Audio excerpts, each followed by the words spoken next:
reek of your incense smoke rises and disappears into the air, but it comes not unto me, nor do I have need of it. Yet I will not deny you the pleasure of its fragrance, which can bring inner harmony and peace by soothing the spirits of men. Nor will I deny you your feasts, if the fetters of wickedness be thereby loosened from your souls.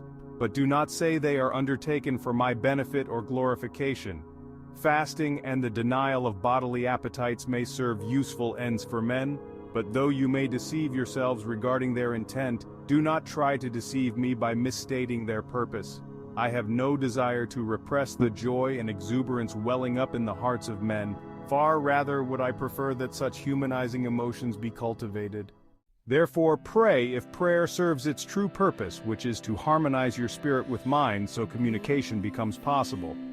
Keep your festivals and feasts if they serve their purpose, which is to inspire and refine your spirit.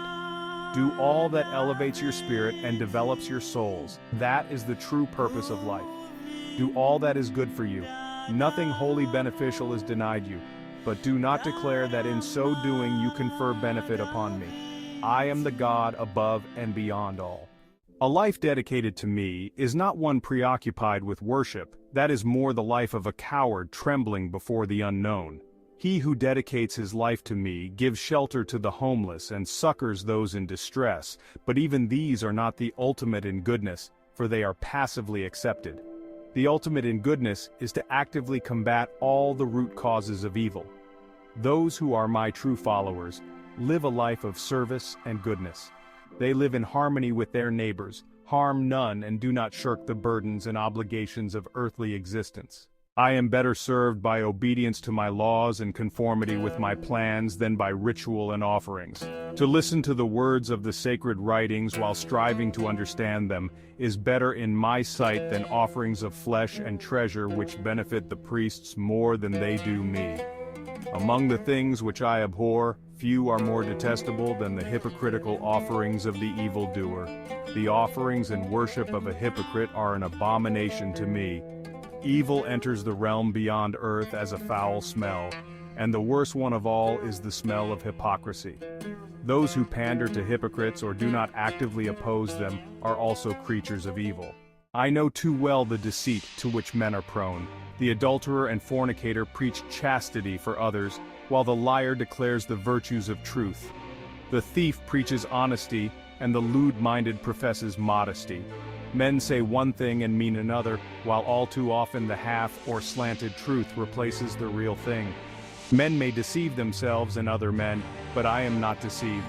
Now I say, let men first cleanse their own souls and eradicate hypocrisy before presuming to approach me.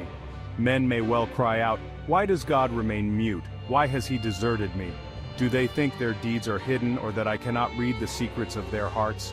Worship by men of iniquity is mere mockery. How rare the sincere and genuine heart. Were men indeed deserted by their God, they would have none to blame but themselves. Do men think their lack of kindness and consideration for others, their insincerity and inconsistency are truly hidden from me? I am the all-knowing one. I see too little love of goodness in the hearts of men and too much fear for the consequences of their deeds.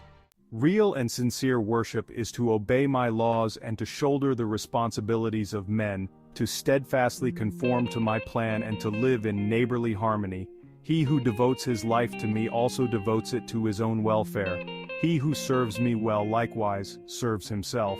This is the law of laws. For the whole purpose of life is not the service of God, but the development of the soul of man. He who worships me with empty ritual and forthwith, that other comes into being. There are those among men who declare all life, all my creation to be an illusion of the senses, a dream without sustenance. They are in error, for all that is real and all that exists was ever latent, awaiting the awakening kiss. Because men cannot know reality as it actually is, but only as they can conceive it to be with their deceptive sense, does not make it any less real. If all men were blind, the stars would still exist.